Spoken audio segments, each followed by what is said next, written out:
Ayan,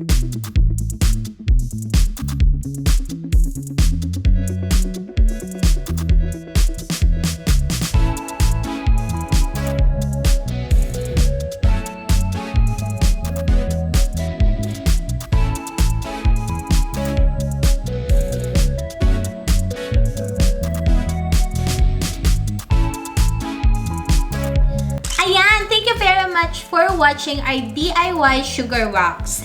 Actually, this is the first time that we do this. So, nakita nyo naman how easy, affordable, and convenient it was, diba? And this is perfect since the summertime is just around the corner, and also, we all want na beach ready tayong lahat. So, if you want also to watch our demo on how to wax underarms, please click our next video and we will give you the full tutorial on how you can use this DIY sugar wax at the comfort of your own home. Okay, thank you very much again. This is Mia from Mia and Mien DIY. Thank you. Have a great day. Bye!